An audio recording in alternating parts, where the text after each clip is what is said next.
Cristo, glorificando e exaltando esse Deus que é poderoso, né? Mas esse texto é um texto que no meio evangélico é muito polêmico. É muito polêmico porque é esse texto sagrado que líderes muitas vezes usam para que a gente que é liderado não possa nem falar porque já disse, tá? Mesmo eles estando errados, não pode tocar no jeito deles, né? Então eles usam esse texto justamente para si como um escudo até para as coisas erradas que fazem, né?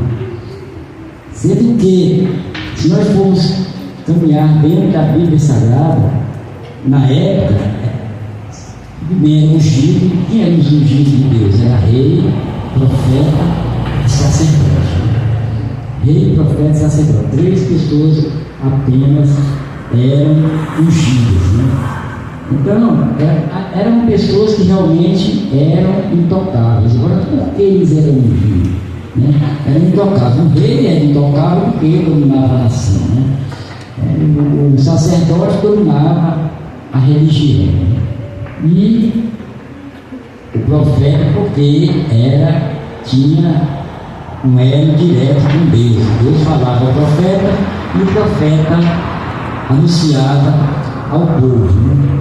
O sacerdote levava a mensagem de Deus do povo para Deus, né? E o profeta levava a mensagem de Deus para o povo, né? E o rei era o governante do lugar em si, da região. Então isso se tornava uma coisa, naquele tempo geralmente eram pessoas intocáveis, mas para ser um sacerdote naquele tempo, ele tinha que ser escolhido pelo Espírito Santo de Deus, ele era ungido, como foi escolhido Arão, e seus filhos. Mas quando o sacerdote fazia algo errado, automaticamente ele morria. Nós temos o exemplo dos filhos de Arão, né? 2 dos filhos de Arão foram levar fogo estranho no altar e foram queimados no mesmo momento, no mesmo instante, porque Deus não era fogo consumidor. Nós damos graças a Deus e vivemos na graça hoje, porque a graça de Deus é isso, Deus é uma oportunidade que Deus nos dá para andar em santidade, para no dia do juízo final nós estarmos juntos com Ele. Muitas vezes a graça que estão pregando por aí está muito diferenciada da graça da Bíblia Sagrada, né? E agora inventaram até uma hipergraça que pode se fazer tudo, porque cascado, entendeu?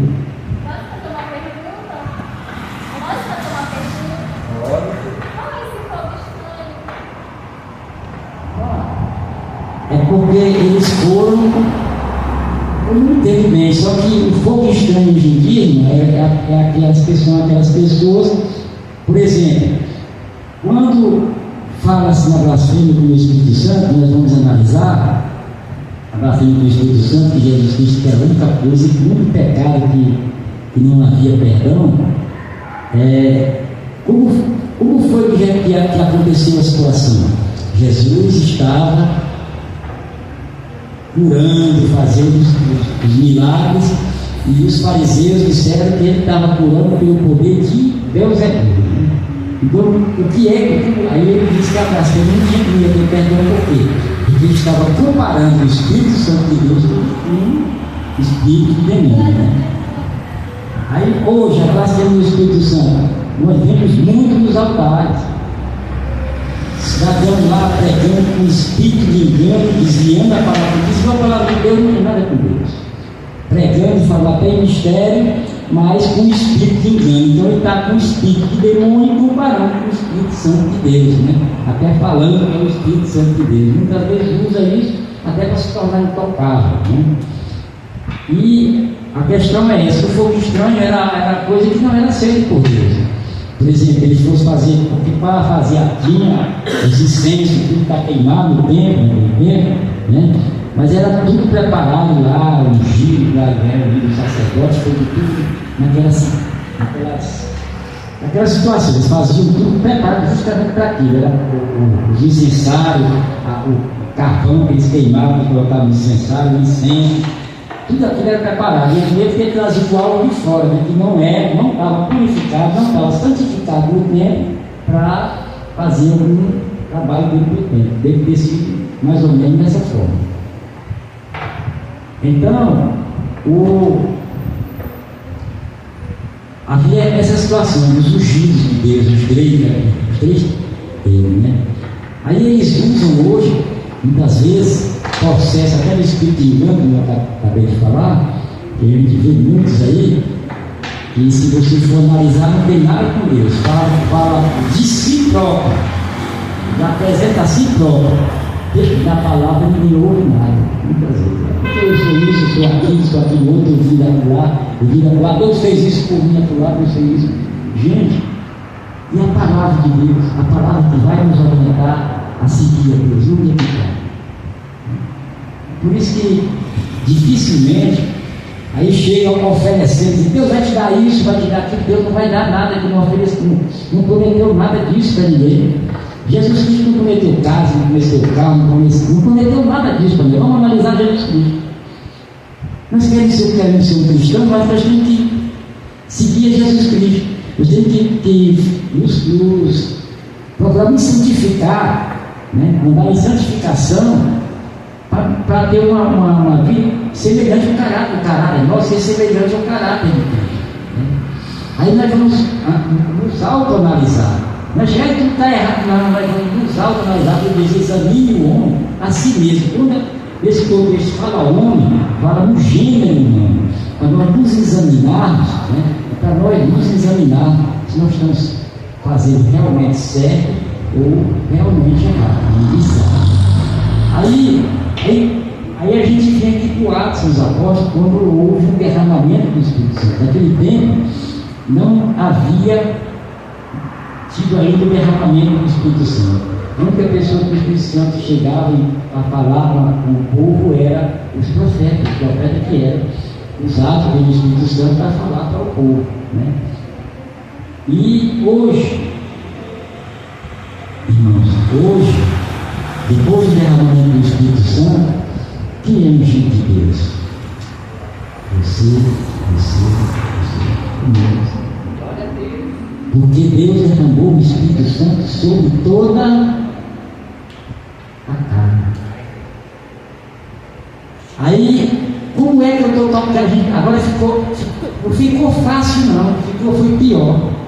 Porque naquele tempo você não podia tocar no sacerdote. Lá você não pode tocar, porque tinha que vir alguém. E o rei também não podia tocar. Mas o profeta ia lá para o rei, podia meter o dedo na cara do rei. Mas ele não tratava, ele tinha que ir lá dizer. Mas Natan chegou para Davi. Para isso eram os profetas. Era para apontar os erros dos reis e da do povo. O povo em geral apontava onde estava o pecado do povo. Israel está pecando nisso, naquilo. Eles pegavam para com calabouço, não fizeram com Jeremias. Eles cerravam no meio, não fizeram com Isaías. Por quê? Porque a palavra estava sendo pregada. Os profetas hoje chegam e pegam, se ninguém aplaudir, se ninguém elogiar ele, ao não roubar naquela igreja. Que profeta é esse? Os profetas naquele tempo, quando pregavam, o próprio Jesus Cristo. Como foi que Jesus Cristo foi elogiado? Vamos ver, onde foi que Jesus Cristo foi elogiado? João Batista, onde foi que foi elogiado? Paulo, onde foi que Paulo foi elogiado por ninguém? Então, se nós estamos fazendo a obra de Deus, nós não devemos esperar galardão aqui na terra. O galardão nosso é lá em cima. Aqui nós devemos esperar perseguição, injúria, falsos testemunhos. É isso que nós vamos esperar. Porque se não tiver perseguição na nossa vida, nós temos que consertar porque tem alguma coisa errada. Porque em relação a Deus é errado. Só quer elogio, quer pai, filho de tal, não tem isso. Qualquer empregador que vai hoje em dia, ele vai porque. Não, as coisas não é assim. Não foi assim que Jesus Cristo ensinou. Não foi. Então, a gente tem que ver e nos analisar pelos ensinos de Jesus Cristo, pelos ensinos dos profetas. E para isso nós temos que ler. temos que ler a palavra de Deus. Porque quando nós lemos a palavra de Deus, aí fica difícil de um falso profeta nos enganar. E nós sabemos se ele está certo ou se não. Aí nesse caso, então com isso, se tornou pior. Como assim?